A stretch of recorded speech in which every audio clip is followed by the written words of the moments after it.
बोला महाराज। ओम नीलाम्बुजश्यामलकोमलाङ्गं सीताशमारोपितवामभागं पाणौ महासायकचारुचापं नमामि रामो रघुवंशनाथं।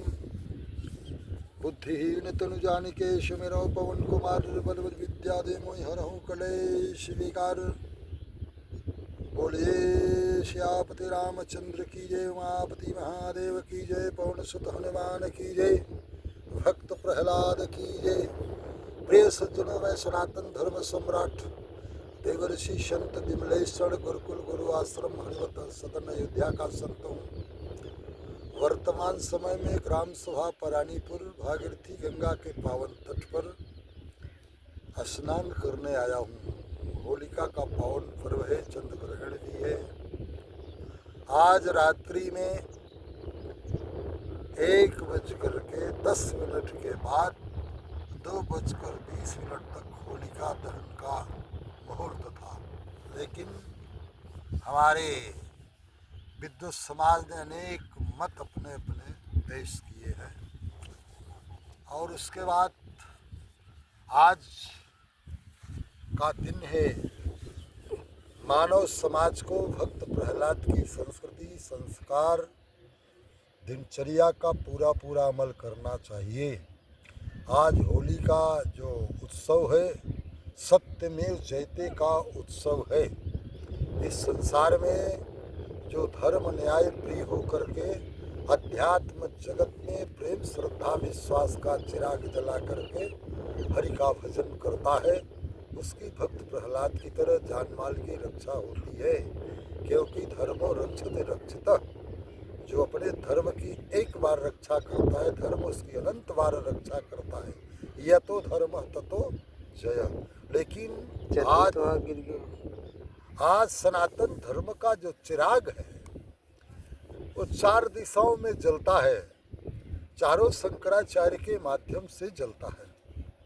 लेकिन चारों शंकराचार्य अनुभवी बुद्धिजीवी संस्कार संपन्न और आदि शंकराचार्य भगवान की जो संस्कृति शंकराचार्य की जो दिनचर्या और मर्यादा है उस पर कोई चलने के लिए तैयार नहीं। अच्छा ठीक है, मत चलो। अगर तुमसे शंकराचार्य की मर्यादा का उत्थान न हो सके तो पतन न हो, ये तो तुम्हारी बड़ी भारी जिम्मेदारी है।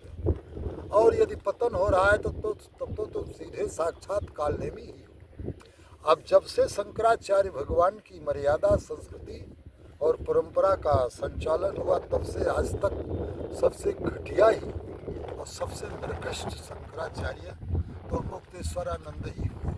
अब मुक्तेश्वरानंद तुमको कड़ी चेतावनी सुझाव है, पाक्सो आदि एक्ट से निवृत्त हो जाओ। अगर दोष मुक्त हो जाते हो तो भगवा वस्त्र उतार करके अपने सीधे गृहस्थी में चले जाओ। क्योंकि तुम्हारे पास संत नीति, धर्म नीति, वेद नीति, संस्कृत नीति की कोई परंपरा मर्यादा का पालन आज तक हुआ नहीं। और उसके बाद ये तीनों वर्तमान के जो शंकराचार्य हैं, चाहे पाक्सो एक्ट हो, चाहे हरिजन एक्ट हो, चाहे यूजीसी हो, सख्त से सख्त कानून लगे, पर हर कानून का आधार सत्य और प्रमाण होना चाहिए।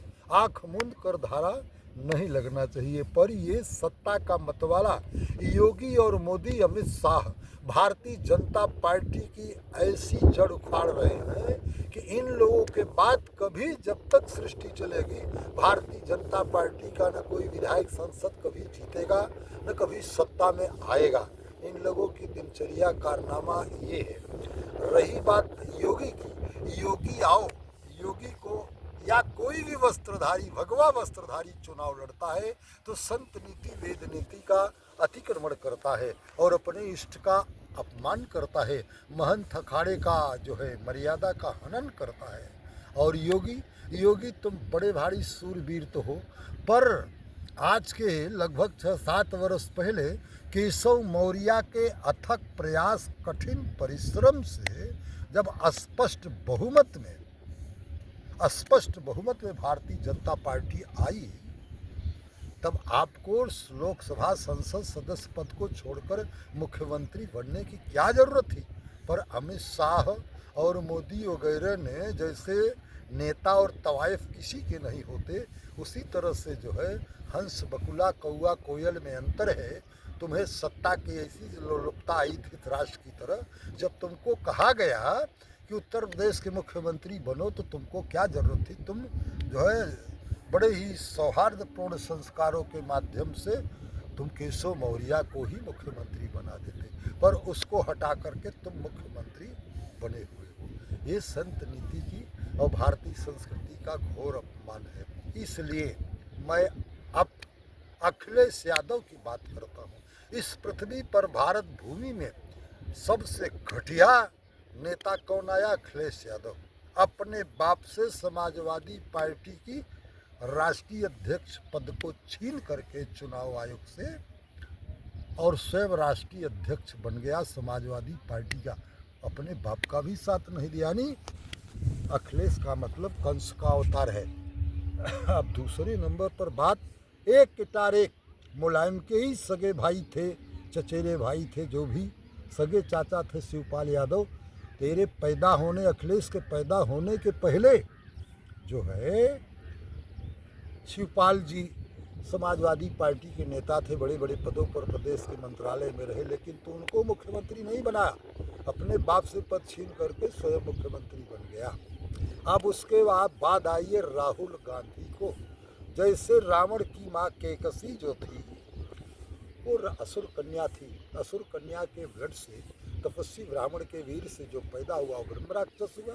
उसी तरह से कांग्रेस पार्टी में केवल 2 बुद्धिजीवी हैं, सोनिया भी हैं, प्रियंका भी हैं, पर ये राहुल गांधी संस्कारहीन, विवेकहीन, चुतिया टाइप का स्टेटमेंट देता है। इसको तो कुछ अब इसलिए कांग्रेस पार्टी में कोई अनुभवी बुद्धिजीवी व्यवहार कुशल नेता नहीं रहा। जैसे आज अमेरिका ईरान लड़ रहे हैं, उसी तरह से पाकिस्तान के, चीन के सभी राष्ट्रों के छक्के छुड़ाने वाली तो इंदिरा गांधी ही थी। तब मोदी का कहीं नामो निशान नहीं था। पर जो आया कुर्सी पर बैठा, हम किसी से कम नहीं, जो है सत्ता के मतवाले, भारतीय संस्कृति सनातन धर्म से उनसे कोई मतलब नहीं है। इसलिए अब अंतिम सारगर्भित बात, चारों शंकराचार्यों में अब मुक्तेश्वरानंद, चारों शंकराचार्य मिलकर अब मुक्तेश्वरानंद को पैंट शर्ट पहनाकर प्रतापगढ़ भेज दिया जाए। कोई नया शंकराचार्य बद्रिका आश्रम में जो योग्य हो नियुक्ति किया जाए। शंकराचार्य की दिनचर्या संस्कृति यही है कि गौ हत्या नहीं, केवल संस्कृत राष्ट्र की कामना कर लो। साक्ष्य देते हुए सबसे घटिया सूरदास, आज तक जितने सूर परमात्मा के भक्त हुए, सबसे घटिया जो है संस्कार संस्कृति तो रही हमारे रामभद्राचार्य जी का। लेकिन यूजीसी पर अभी 2-3 दिन पहले स्टेटमेंट आया, रामभद्राचार्य आप बड़े समर्थ सक्षम हो, अगर तुमको सनातन धर्म, भारतीय संस्कृति से, संत नीति से, वेद नीति से और विश्व कल्याणार्थ जो सार्वभौम सनातन धर्म की मर्यादा है उससे प्रेम है, तो तत्काल संस्कृत राष्ट्र की याचिका मेरे साथ जो है सुप्रीम कोर्ट में दायर करो। पहले प्रधानमंत्री, राष्ट्रपति, गृह मंत्री, संस्कृत मंत्री केंद्र को अवगत कराओ लिखित। नहीं मानते हैं तो सुप्रीम कोर्ट में चले जाओ। न्यायपालिका भी अंधी है, कानून भी अंधा है, संविधान भी अंधा है। अगर न्यायपालिका संस्कृत राष्ट्र की मान्यता को न स्वीकार करे तो तत्काल चारों शंकराचार्य, रामभद्राचार्य जी दिल्ली में राष्ट्रपति भवन और जो है यहाँ सुप्रीम कोर्ट मुख्य द्वार पर आमरण अनशन पर बैठ जाओ। इसी में देश का, सनातन धर्म का, भारतीय संस्कृति के विश्व कल्याण की कामना का जो पूर्तिकार है, इसी भाव से होगा। इन्हीं चंद शब्दों के साथ वाणी को विराम है। बोले श्यापति रामचंद्र की जय, उमापति महादेव की जय, पवन सुत हनुमान की जय, सत्य सनातन धर्म की जय हो, भक्त प्रहलाद की जय हो। हर हर महादेव।